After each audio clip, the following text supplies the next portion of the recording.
to Beans and Breakdowns, a podcast dedicated to bridging the gap between specialty coffee and the heavy music community.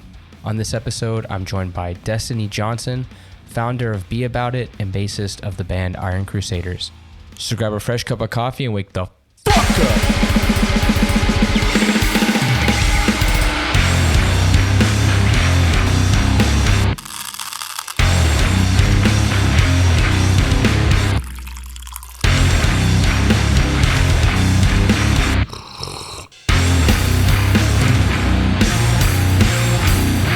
What's going on, caffeinated crew?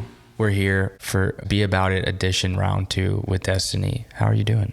I'm doing great. Am I like one of the only guests that have had multiple episodes? You've had a couple. Botfly. So you're in good company. Yeah, I was just about to say. And Pure Bliss. Okay, great. Well, the Maritimers are like taking lead on this, you know? True. Yeah.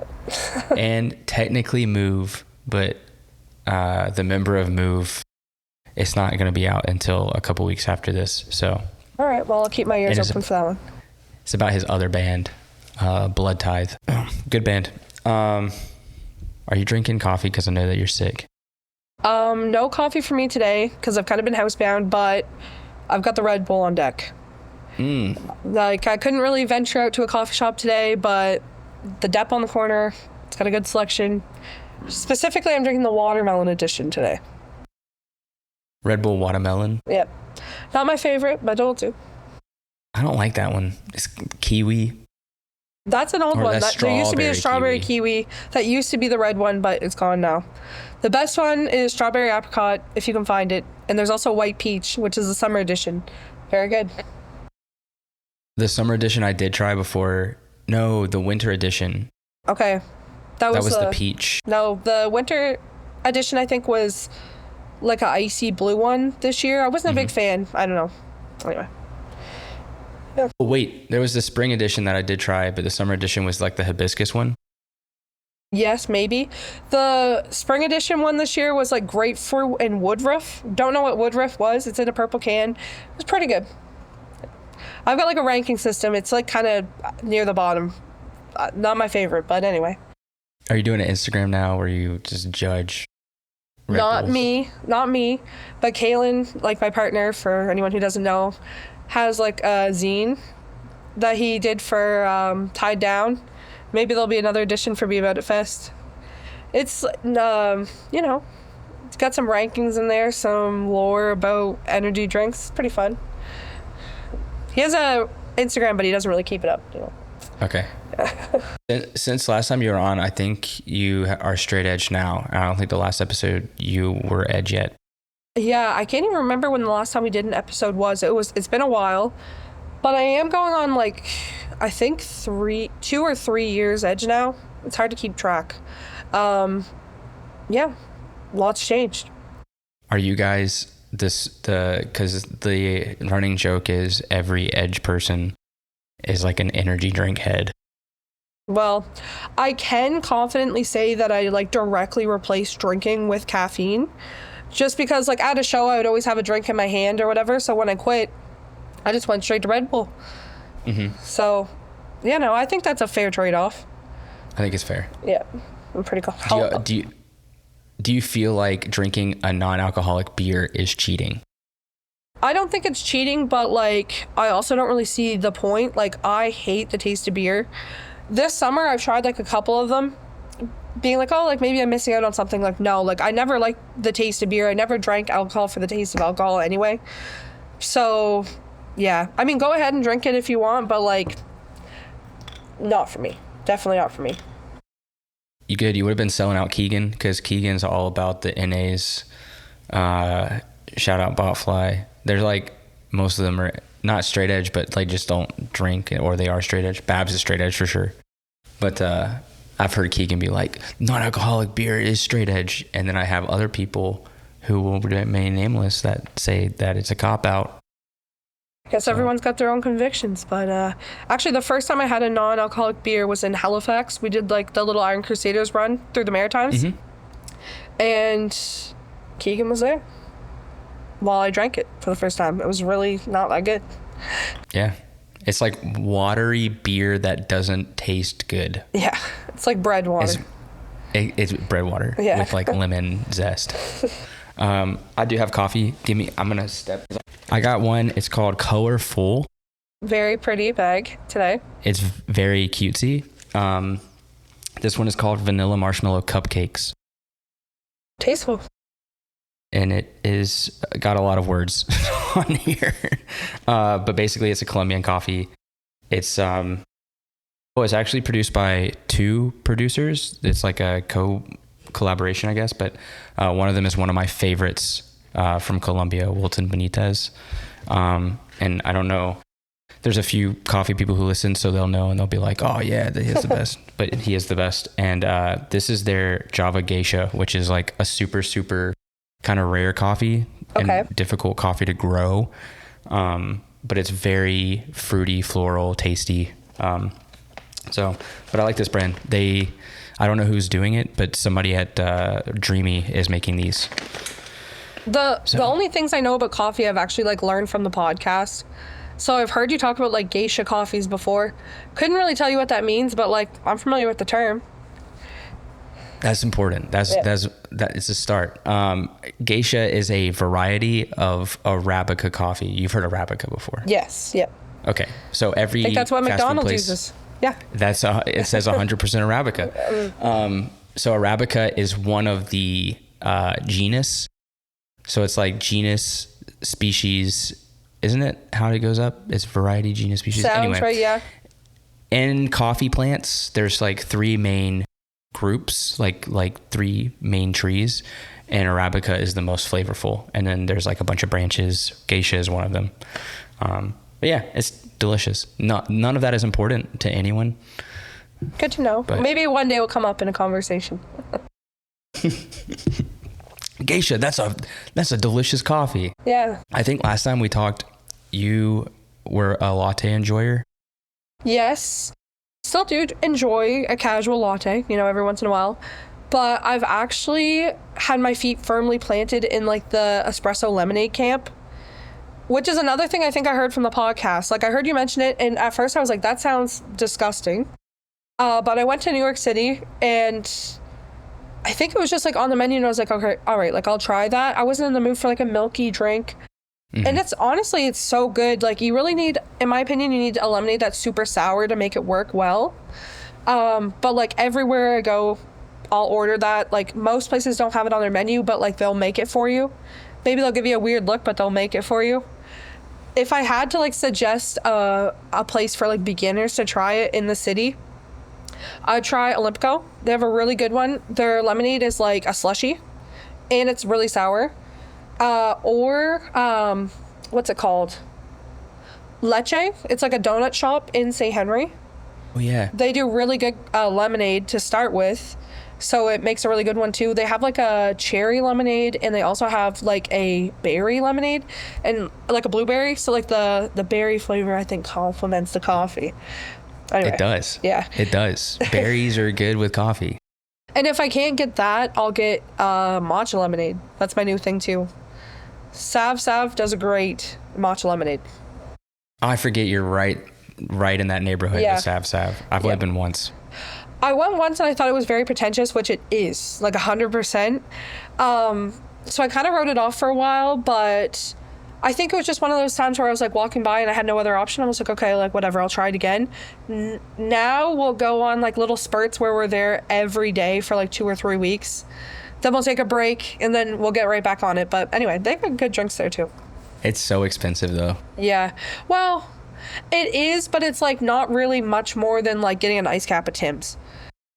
Which sounds crazy, but really, like if you take it to go, I think they're like lemonade matcha that I get is like $7. If you get like a large ice cap at Tim's, that's like $5.60 or something. Yes. At least that's how I justify it for myself. That's okay. I mean, anything you got to do to get something other than Tim's. I'm not a Tim's hater, so I've said it so many times. I like Tim's. I think it's the best non-specialty option in Canada, but it is a big corporation and it's not very good coffee. It's it's a good baseline. Mm-hmm. Yeah. Well, it warms my heart to know that you are on the espresso lemonade train. I don't know if you're familiar with Cafe Limo. Yeah, I mean, same thing, really. Yeah, it's just cold brew, but I got an email this morning. This is how bad my, I guess, coffee addiction is. I got an email this morning from Sab saying that like the Cafe Limo is like you get 2 free ones if you buy $100 worth of coffee on their website. Okay. And like for the a split cans. second in my mind, yeah, the cans. Okay.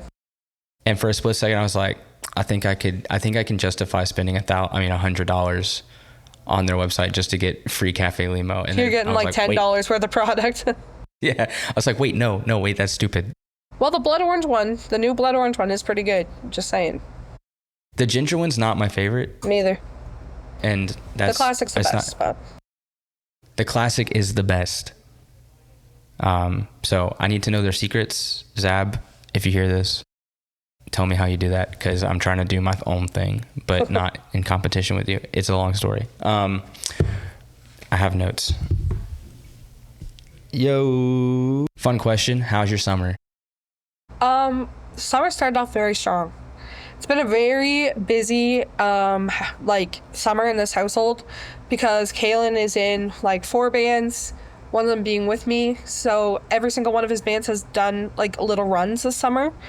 So there's been a lot going on. We also did, like I said before, like that maritime run. That was like a ton of fun. We did 4 days, like PEI, Fredericton, Halifax, and then Montreal. And all the dates were awesome. It was like really cool to be back home and like actually have like great shows. We've done a lot of cool shows here in Montreal. We put a lot of cool shit on. A little less than usual just because the fest is coming up and like I didn't want to overload myself too much. Found 3 kittens in an alleyway and I've been fostering them too. God. So yeah, I was telling Kaylin it's like having like 3 little versions of Stitch, like from Lilo and Stitch in the house. They're bad as hell, but they're cute. Oh. Yeah. Been a busy summer. I feel like for the first 2 months until like August, basically, you had a show, I think, almost once a week starting in May. And if it wasn't a show that I was putting on, it was just like a show that one of our friends was playing or something like that, or like a big extensive show. Mm-hmm. It's been wild. And honestly, I would like to say that I'd slow down a bit after the fest, but like the way the rest of the year is stacking up, I know that's not going to happen. Good Lord. I mean, the show of the summer had to be, for me personally, it was the Combust show. Yeah, that was a lot of fun. It was like the first big band, quote unquote, that like took a chance on me. And honestly, it couldn't have gone better. Mm-hmm. I love Steamroll. Steamroll is one of my favorite bands. And I've been on them to come down for like months. Mm-hmm. So I've been like kind of hounding Andrew about it. And then he messaged me one day and he's like, hey, like, would you be down to book Combust and Steamroll in Montreal? And I was like, hell yeah. And then Big Boy got added to it last minute. So it was insane, and all this on a Tuesday. But we made it work. It was crazy though, because it was a Tuesday, but there were so many people there. Like, I think it was almost sold out. Yep. We got over 250 people. I'm not really great at keeping track, but like probably even a little bit more. Yeah. That's cool. So, I mean, I heard a ton of people from Ottawa outside too. Like, they're like, we drove in from Ottawa. I was like, okay, that's cool. Yeah, we even had some people come down from the States for that one, which is pretty rare for like Canadian shows because they are kind of spoiled over there. No offense. Yeah, it was awesome. And like just like a lot of new faces in general. Yeah, it was tons of people that I usually don't see or that I had never seen before. And I was like, where'd all these people come from? Yeah.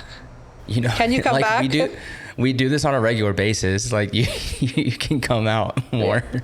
That's when like passing out handbills and stuff is like super important. It's just sometimes people just don't know, you know. It's like I love seeing there's like this younger crop that's been coming out that dress like they're at Hellfest in 2003 and sure Mosh. And so I've been like seeing them around because I was bumping into some of them at Concordia when I was going to class, and I was like, hey, you go to Concordia, when I saw them, and I'm like the weird old guy that goes to college. But it's been cool seeing them come to like even more shows than just even like the Be About It stuff, because I'll see them at like you know, maybe an Into the Ether show. I saw some of them at No Cure, which was kind of a weird bet, but they're just coming out to everything. Yeah, and some of them are starting bands now. A lot of them have claimed Edge, which is sick. Yeah. So, you know, I'm happy to see it, and maybe we'll get a new crop of like straight edge bands going too. Who knows? I would love that. Yeah. Not that I'm edge by any means, but I'm a fan of straight edge music. Yeah. The kids, that's where it's at. Like, that's the whole point of like Be About It really, was to get like kids involved, like all ages crowds, and it's starting to pay off. It was slow at first, but now we're seeing like a consistent group of kids. So it's awesome. Yeah. That's what I mean. It's like planting those seeds and just like kind of waiting for them to come up. And some of them are they're kind of like growing even out of all ages because they're all turning 18 and going to like C-Shep and stuff. But you know, they've got younger siblings and they still have friends in high school. So it is important, I think, still. And some of our friends that are older that have kids, they can start bringing them to shows. Like Jose brings his son Tony. And Tony loves coming to shows, so it's cool. Yeah, whenever I see him at a show, I always say like, oh, like, when are you going to start a band, bro? We keep asking him. We're like, dude, just learn how to play drums. Everybody needs a drummer. Yeah, that's what we need. We have a huge drummer deficit in Montreal, so we got to get him behind a kit. Listen, if you want to learn how to play drums, send me a message. I'll teach people, and I won't charge you a lot at all, like, because I just like playing drums. So... take them up on it. And honestly, every band I've ever been in needs a drummer. Yeah, it's true. That's like everyone who finds a drummer in Montreal, they're like, okay, we're going to start another band, but you have to play drums in that band and you can't play in any other bands. Yeah. And there's Montreal's kind of like for lack of a better term, incestuous scene where like every member is in like another band with the same people. Like, yeah. It's just, I guess it makes sense. It's probably like that everywhere just because, like, you know who you mesh well with. But, yeah, it's a thing. Well, it's like, I think all of us too have that, like, what's our main band mentality? Like, we have, like, the one band that's, like, the one we're trying to push the most in our minds. But then it's like, well, we have this other friend who also wants to be in a band. So we'll start a band with them, but that's like for fun. And then that one starts getting more busy and then you're like, fuck, I don't know what to do anymore. Yeah. Then it's just a busy schedule. That's like, I don't know how Kalen does it because it seems like every band he's in, he must have a show every other week. This summer, I think he played something like 27 gigs. And that was like at the beginning of the summer when we counted, so I don't even know if the numbers changed. But he's at practice like multiple days a week. But I mean, that's what we moved here to Montreal for, was like to be a part of the scene and like to, you know, to like participate in the music scene and stuff. So no complaints. It's busy sometimes, but like it's better than the alternative. Which is no scene, no. Yeah, it is no starting shows. Back home, but like, you know, it's kind of sad. This summer's been good for out there. Yeah, that's even like, you know, Joe from Drainstar. Yeah. Joe's mom and my mom are best friends. We went to the same high school. Yeah, like he was at Kalen's very first show when he was like 15 years old and stuff too. Okay. Yeah. Our paths have crossed for a long time. Okay. I've just recently met him. Like he's just recently been kind of hanging out with us when we chill at shows and stuff. But he's a very nice guy. And I think he might be filling in on bass at an upcoming drive-by show, but that's on the DL. My lips are sealed. Wait, it just got announced today, so yeah. Well, I think he's going to play with us at Death Before Dishonor. Okay, sick. Yeah, that's going to be a good show. I'm excited. I really like the Boston scene in general. Got a lot of cool stuff going on, so yeah, when that tour was first announced, they didn't have a Montreal date, so I was excited to see that they added one. They had it on the down low. I think they were just trying to get it sorted out because they always go to Dave. Yeah. Because Dave is the old head. Dave's the man. Dave is the man. Yeah. Dave's been around. Yeah. But I know that he's also very excited about what you're doing with Be About It too, because we'll talk about like shows that he gets offered sometimes that he can't necessarily, you know, work out. And so he's actually like, he's like very supportive of what you've got going on. There's been many times over the past like year, and especially when playing the festival, where I've messaged Dave being like, "Hey, can you give me some advice here? Like, I just need to I'm so new to this. Sometimes I just need that extra push." And sometimes I think in like other scenes, maybe like the big booker wouldn't be so supportive, but he's always had my back, and like really appreciate that. Yeah, it's cool. Like, I've heard him like shut people down, being like I'd much rather have younger people doing hardcore with younger people than me trying to figure out what's in right now. He's like, I'm not going to all these shows. Yeah. He got sec'd on the Big Bayway show because instead of like splitting the scene into like two factors that night, and honestly it worked out really well. It was cool. Like, yeah, obviously Sect was like the odd man out on the show, but like they still got to have like a sick show, and yeah, we got everyone in one room. It was interesting to see the people who came for Sect, and it was like pretty obvious, and that's no shade at all. It's funny to see the crossover happening, and then people are like, oh, this is honestly like interesting. I would have never come to this show. There was a lot of people who would show up and they're like, oh, like is Sect on? And we were running a little bit late that night, so I'm like, oh no, like there's like a band or two before, and they'd for a second they'd hesitate like they're about to leave and come back, but then they'd go like watch the show and enjoy it, and stuck around like even through Bayway. And yeah, the Sect to Bayway jump is like pretty big, but they enjoyed it. A large step to scale. That shit was funny as fuck. Cause like Sect is good. Like they've been playing for like 20 years or whatever, and like they're veterans. You know what I mean? And then Bayway just comes out and just talks shit for 35 minutes. And plays a breakdown for 35 minutes. Yeah. It was awesome. That was a lot of fun. That was probably my second favorite show. I don't know. There's been a lot of shows this summer. I loved that show. Yeah, it was fun. I also liked Talk 'Em Down. That was cool. They made Toma Mosh, which is pretty crazy. Yep. I've seen him in the pit a couple times recently, and I've heard a lot of stories about him like back in the day, So to be able to witness it, it's pretty awesome. Yeah, it's like seeing a unicorn. Exactly. He's getting his wings back. After the hip replacement. Iron Crusader stuff. How are you enjoying being in a band? It's awesome. I still don't really know what I'm doing. Like, I can't really say that I like know how to play bass, but like I know how to play like Iron Crusader songs. And honestly, it's like super fun. I love like the community aspect.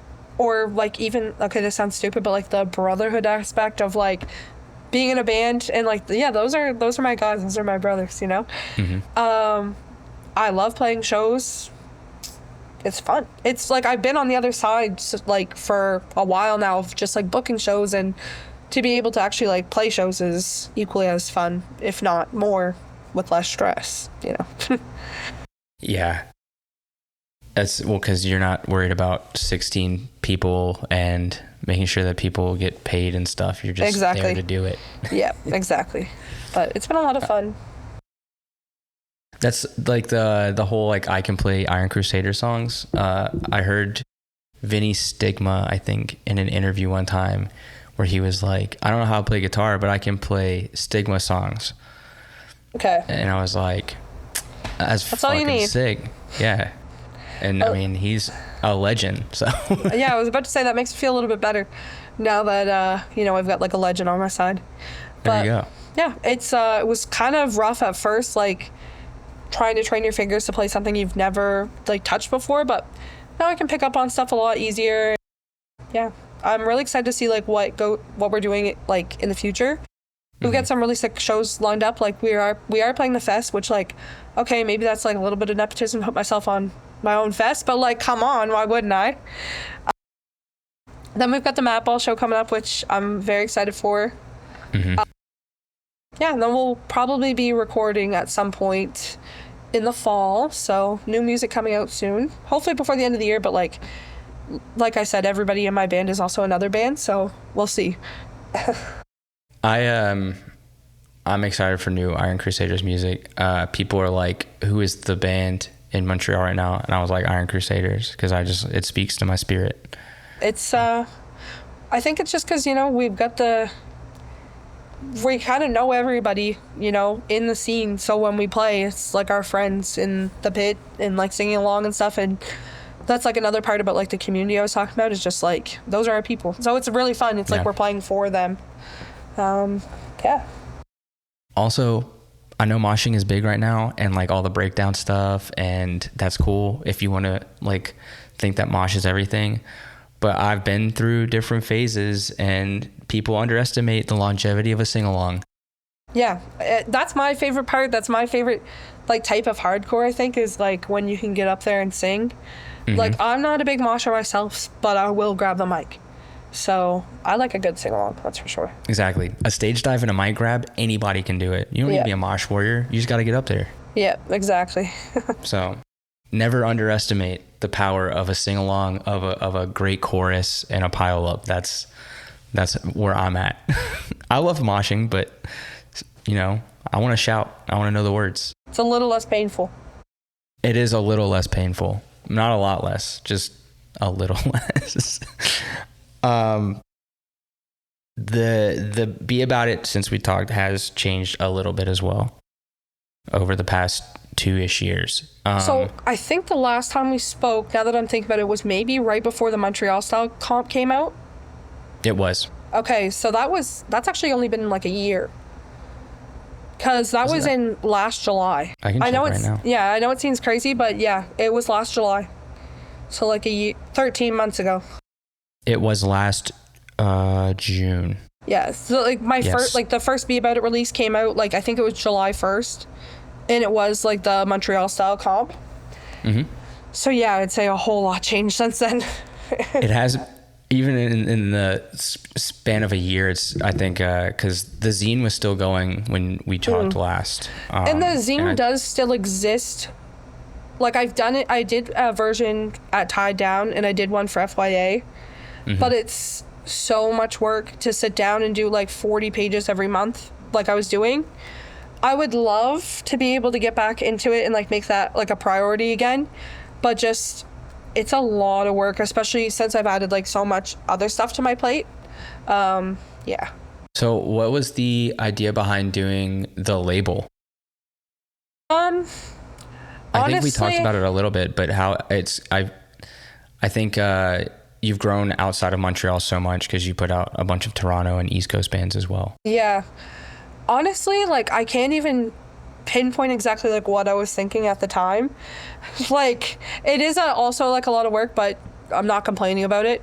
Mm-hmm. I think I just really wanted to like put on for music that I love and music that I think is really good. Put out my friends' stuff, which I've continued doing. And I feel like now I'm starting to develop like a taste. Like, I know more what I want for the label. We've got some really cool stuff coming up in the next few months that like I'm really excited for.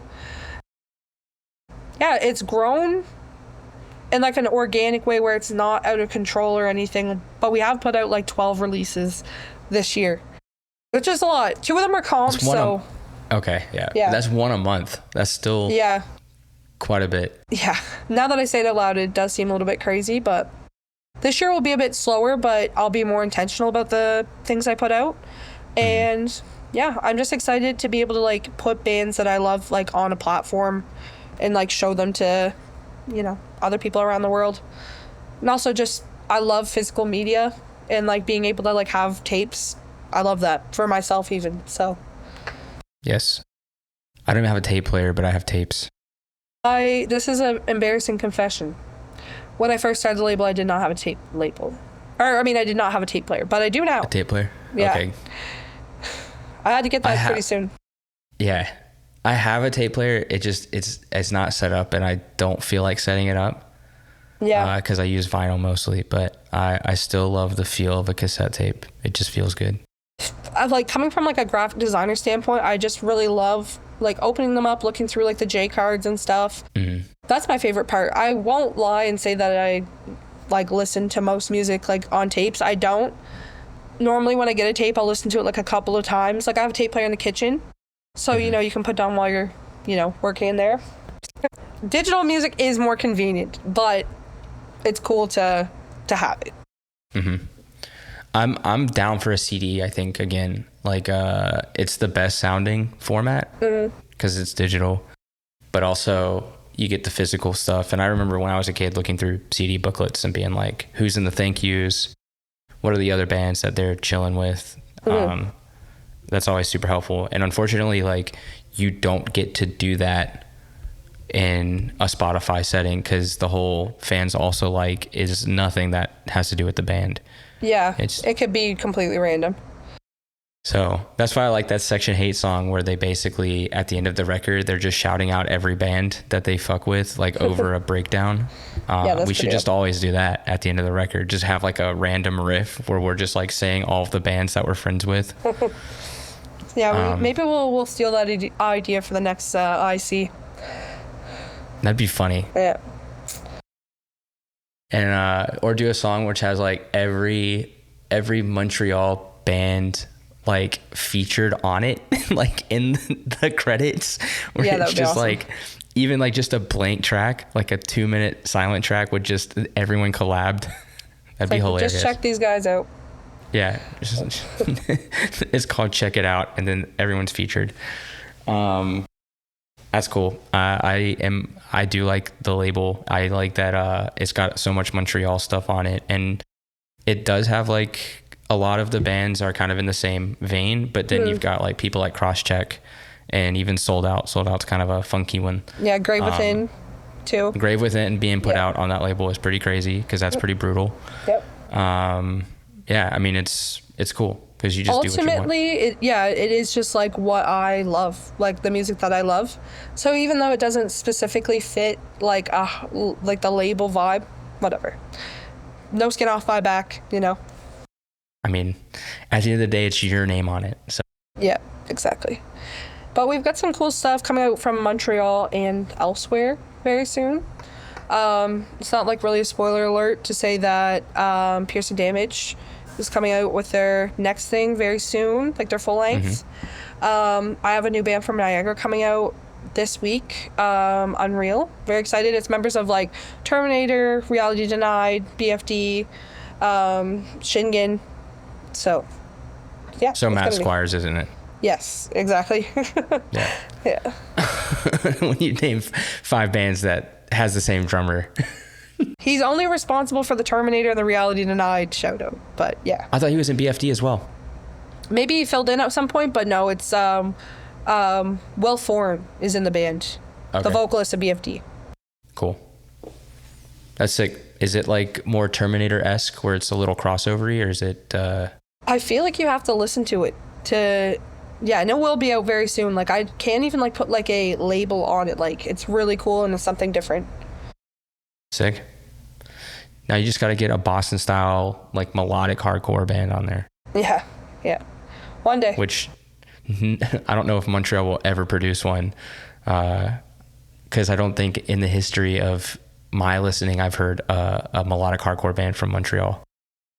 I mean, they're not on my label or anything. Although I do love the band. Like we just saw their first show, World Champ is kind of like that. Yeah, they pull from some of those influences.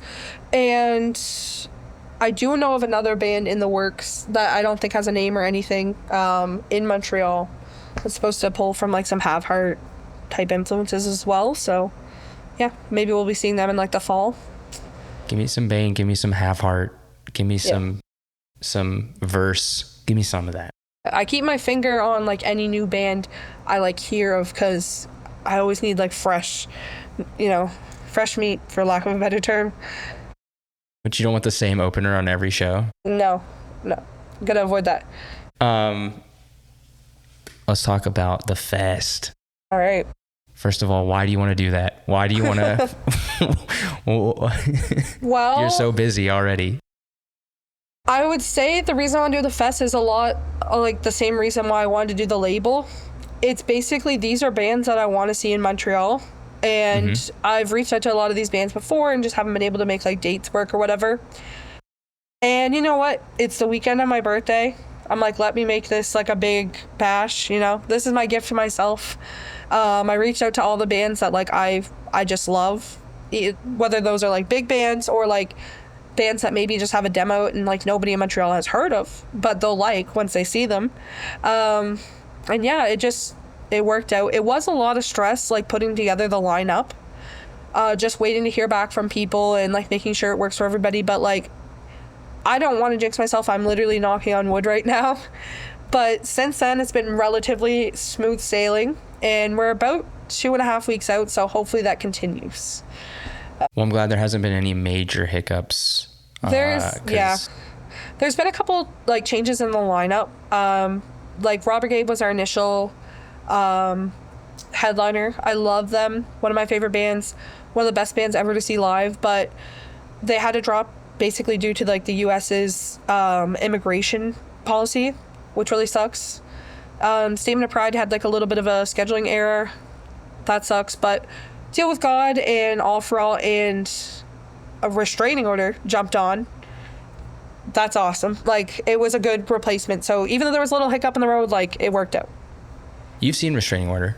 Yeah, I saw them in Montreal with like Candy, I think. But yeah, like, the Foofs. Yeah, that was like maybe 2021 or something like that. It was a minute ago.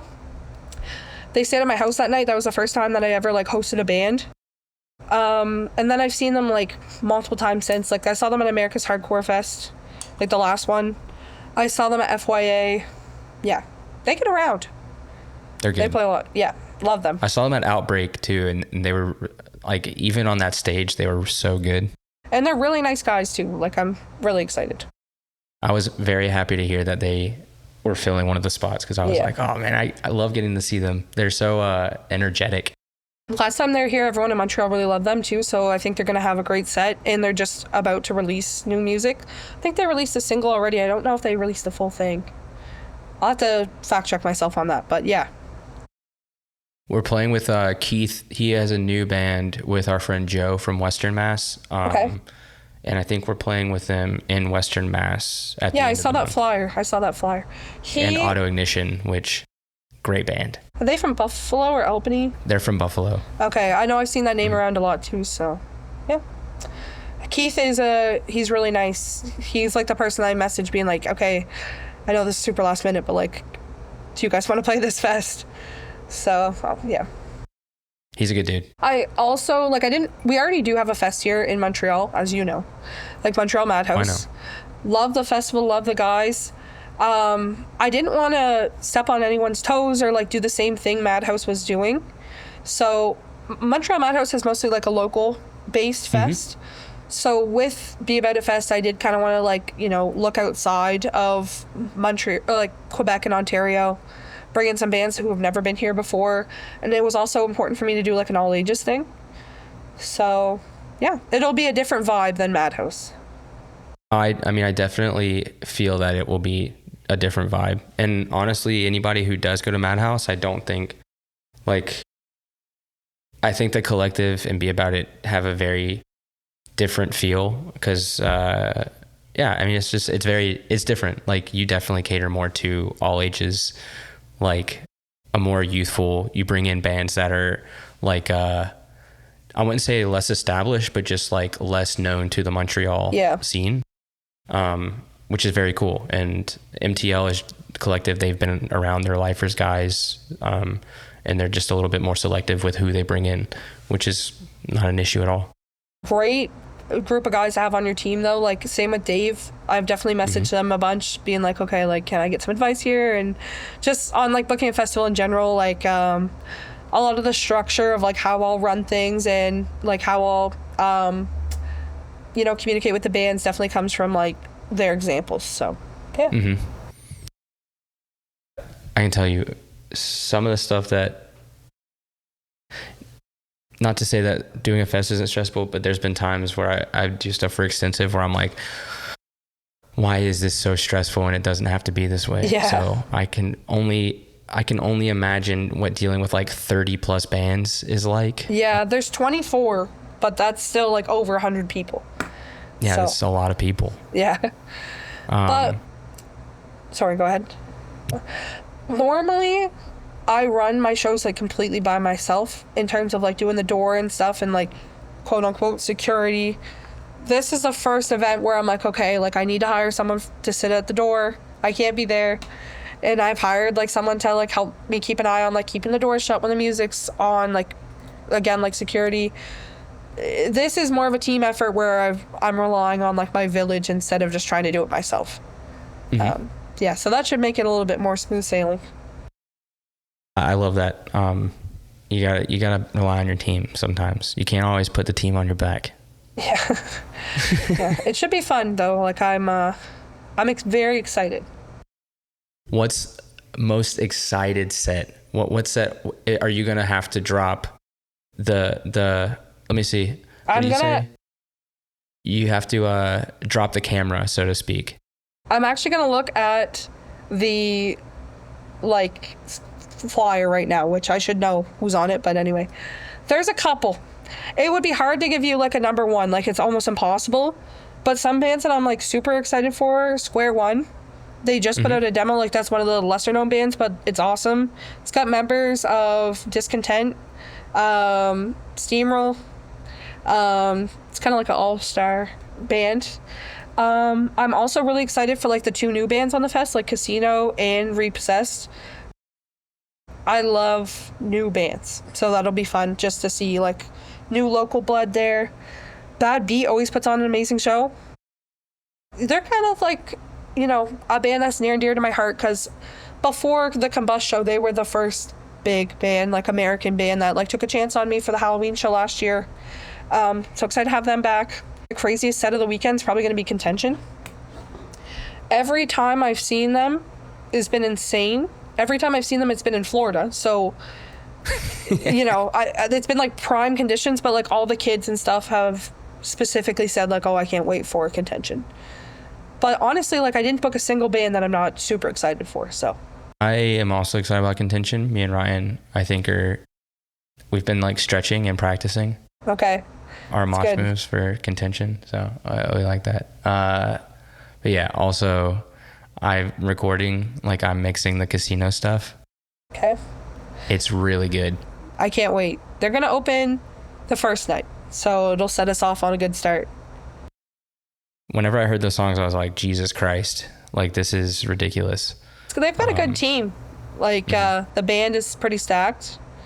And just, I've heard like a couple like small clips and it's been dope. So I can't wait to hear the whole thing. Yeah, I'm hoping that the mixing turns out well. But I know that they're trying to have it out by the time it happens. But vocals literally just got done recording. So okay, we'll see. But I was going to ask you if you knew when it was coming out, but I wish I knew. They were trying to get vocals done quicker, but it wasn't working out. But they have some good features too. Okay, sick. Like they have a feature from Apes, which is cool. Let's see. What else you got after this fest? Oh, by the way, the fest is August 21st? August 22nd, 23rd. It's a Friday, Saturday. 23rd. Yeah. After the fest, I have not really thought of much past this event because it just takes up so much time, like so much space in my brain. The only show that I have like confirmed that's not announced right now, it's going to be early September. We're having the July Effect down. That's a band from Vancouver. Kind of like metalcore vibes. I'm really excited to bring a band from the other side of Canada here for the first time.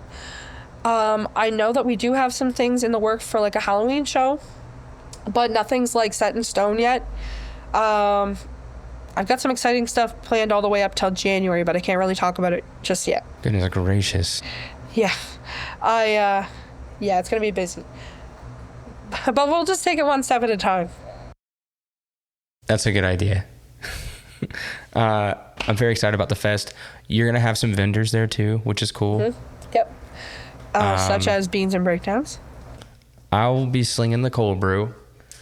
But yeah, is there gonna be like a market outside basically is what you were mentioning? So the venue, for anyone who hasn't been there, is just like a typical like hall venue. It's not huge. Mm-hmm. So what I've done is I've rented the back parking lot. It's like a covered area, and we're gonna have all the band's merch and our vendors out there.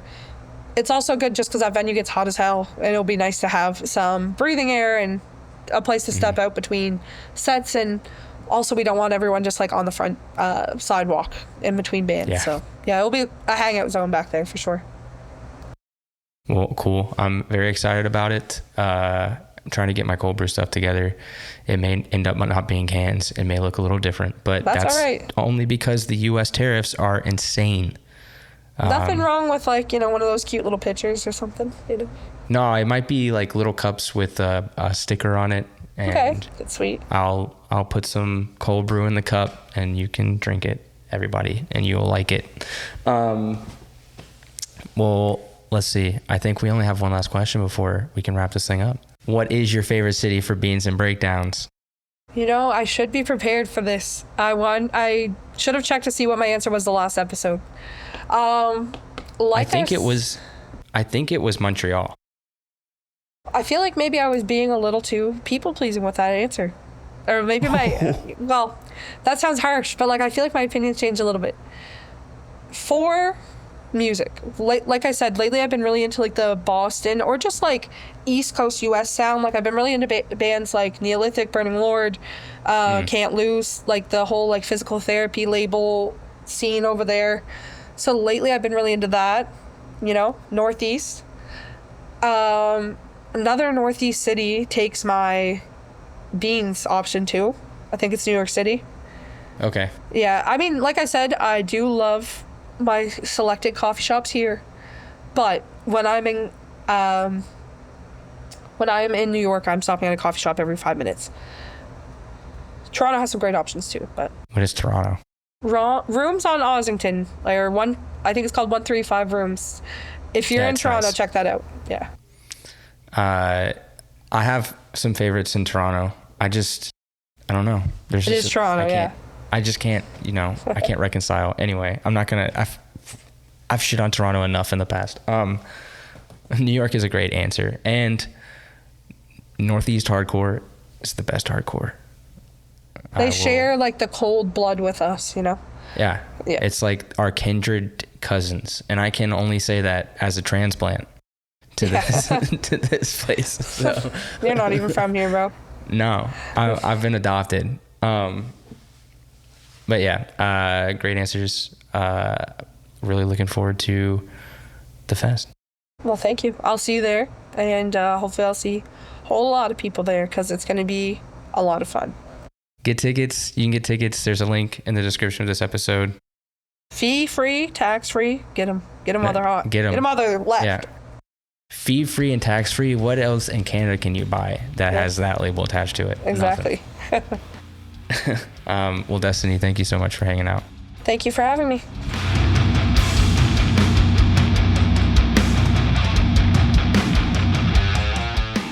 Thanks for listening to this episode of Beans and Breakdowns. I want to say a huge thanks to Destiny for hanging out on this episode. Be sure to check the link in the description of this episode to get your tickets to this year's inaugural Be About It Fest. It's going to be an awesome time. If you've enjoyed the podcast, please subscribe and leave a review. You can find out more information about the podcast by following us on Instagram at Beans and Breakdowns or on the web at beansandbreakdowns.com. Until next week, be sure to stay caffeinated and wake the fuck up.